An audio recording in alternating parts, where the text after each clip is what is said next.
लड़ते झगड़ते भी अपनी बहन से, कभी अपने माँ का कहना ना भी मानते, कभी उनसे प्रेम भी करते, लेकिन इस तरह से उनके मन में हर तरह की छाप बस गई।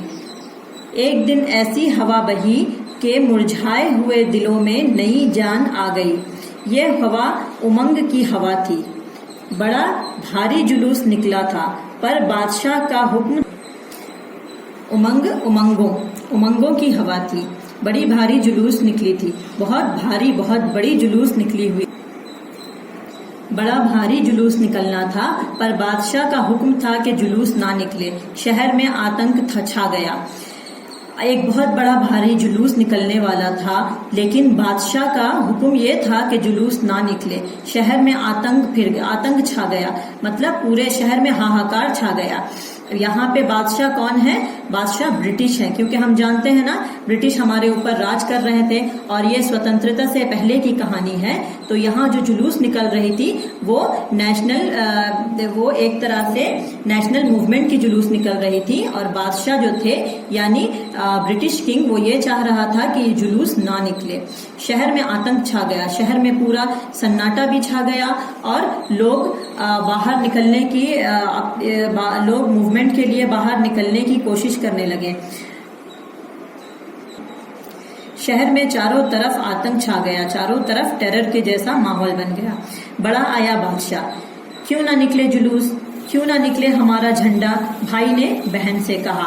भाई ने गुलाब सिंह ने जब ये सुना कि बादशाह निकालने के लिए जुलूस निकालने के लिए नहीं मान रहा है, तो उसका हुक्म यह है कि जुलूस ना निकले, तो गुस्से में आकर गुलाब सिंह ने कहा कि बड़ा आया बादशाह, क्यों ना जुलूस निकले, हम तो जुलूस जरूर निकालेंगे, और झंडा क्यों ना निकले, हम तो झंडा जरूर निकालेंगे। उसने अपनी बहन से कहा। बहन बोली, कौन है ये बादशाह? बहन ने भी गुस्से में आकर बोली कि ये बादशाह है कौन जो हमें जुलूस निकालने से और झंडा निकालने से रोक रहा है? भैया ने कहा, ओह होगा कोई। गुलाब सिंह ने कहा कि कोई होगा। बहन ने पूछा, क्यों ना निकले जुलूस, क्यों ना निकले झंडा? बहन बहुत उत्सुकता से पूछने लगी अपने भैया से कि क्यों ना निकले जुलूस आखिर, और झंडा क्यों ना निकाले हम? भाई कटु स्वर में बोला, हमारा देश बादशाह का गुलाम जो है। भाई ने बहुत अफसोस करते हुए कहा कि हमारा देश जो है वो तो बादशाह का गुलाम है। जैसा कि मैंने आपको कहा ना स्वतंत्रता से पहले की ये कहानी है। तो गुलाब सिंह ने अपनी बहन से बोला कि हम क्या हैं, बादशाह के गुलाम हैं, अभी हमें स्वतंत्रता नहीं मिली है, इसलिए हम गुलाम जो ठहरे, इसलिए बादशाह जो चाहे अपना राज चला सकता है। उत्तर था, तब तो जरूर निकले जुलूस, हम जरूर फहराएंगे अपना झंडा, देखते हैं कौन रोकता है हमें।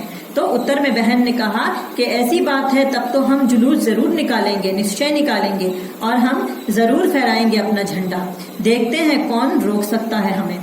झंडे की तैयारी होने लगी। उस वक्त क्या था, स्वतंत्रता नहीं मिली थी, इसलिए झंडा का कोई खास रंग नहीं था। झंडे के लिए बस एक झंडा स्वतंत्रता की निशानी थी। और जिस तरह अभी हम झंडे में देखते हैं 3 कलर रंग देखते हैं, ट्राई कलर झंडा होता है जो ऑरेंज, व्हाइट एंड ग्रीन, उस वक्त वो झंडा बन के नहीं था। तो झंडा बनाने की तैयारी होने लगी। जिसके हाथ में जो कपड़ा आता वो उसे झंडा को लेकर स्वतंत्रता के एक मार्ग के तरह इस्तेमाल करता। बहन ने अपनी पुरानी ओढ़नी फाड़कर झंडा बना लिया। बहन ने क्या किया, अपनी पुरानी ओढ़नी को फाड़ा और उसे झंडा के स्वरूप लहराने लगी। लाल हरा रंग भी चढ़ गया उसमें। बहन ने लाल रंग और हरा रंग भी चढ़ा दिया। भाई ने उसे अपने खेलने के डंडे से बांध लिया। झंडा तैयार था। भाई ने क्या किया, अपने बहन के लाल और हरा रंगे हुए झंडे को कपड़े को अपने खेलने के डंडे के साथ में बांधकर एक झंडा बना लिया और उनका झंडा तैयार हो गया। देखो बच्चों, इस चित्र में बना है इस चित्र में बना है गुलाब सिंह अपने हाथ में झंडा लिए हुए है जो लाल और हरे रंग का और बहन की ओढ़नी से बना हुआ है और उसने अपने खेलने के डंडे से बांधकर बनाया हुआ है। अब भाई झंडा लेकर चला। अरे भाई, जाते कहाँ हो, हम भी साथ चलेंगे, बहन आग्रह से बोली। जब बहन ने देखा कि भाई झंडा लेकर निकल रहा है तो उत्सुकता से उसने भी कहा कि भाई मैं भी साथ चलूंगी, तुम अकेले कहाँ जा रहे हो? पर बहन, बड़ी दूर जाना है, तुम थक जाओगी। गुलाब सिंह ने कहा अपनी बहन को कि तुम थक जाओगी, बहुत जुलूस लेकर बहुत दूर तलक जाना है। नहीं भैया, नहीं बहन, दोनों एक दूसरे को मनाने लगे। बहन ने कहा नहीं भैया मैं भी चलूंगी। भाई ने कहा नहीं बहन, बहुत दूर का रास्ता है। जुलूस कौन बनाएगा? तुम झंडा उठाना, हम जुलूस बनाकर चलेंगे पीछे पीछे। बहन ने कहा कि जुलूस फिर कौन बनाएगा? तुमने तो झंडा पकड़ रखा है, तुम झंडा लेकर आगे चलो और हम लोग जुलूस बनाकर तुम्हारे पीछे पीछे स्वतंत्रता सेनानी की तरह चलेंगे। नहीं रानी, तुम जुलूस नहीं, तुम एक काम करो, हमें रोली का तिलक लगाकर विदा करो, जैसे राजकुमारी अपने भाई राजकुमार को विदा करती है। जब बहन नहीं मानी तो गुलाब सिंह ने क्या कहा कि नहीं रानी, जैसे प्यार से बोलते हैं ना, नहीं गुड़िया, नहीं रानी, तुम जुलूस में नहीं, बल्कि तुम एक काम करो, तुम पूजा की थाली लाओ और उससे रोली का तिलक, जो पूजा की थाली में तिलक होता है ना लाल रंग का, वो होता है रोली का तिलक, वो मेरे माथे पर लगाकर मुझे इस तरह से विदा करो जैसे कि राजकुमारी एक राजकुमार को विदा करती है। बहन ने खुशी की किलकारी के साथ ताली बजाई और दौड़कर थोड़ी सी रोली, थोड़े से चावल सजा लाई। बहन ये बात सुनकर बहुत खुश हुई और वो दौड़कर भीतर गई, घर के भीतर गई और घर के अंदर से थाल सजाकर लेकर आई और थाल में थोड़ी सी रोली, लाल रंग जो तिलक की तरह लगाते हैं, थोड़े से चावल सजा कर लाई।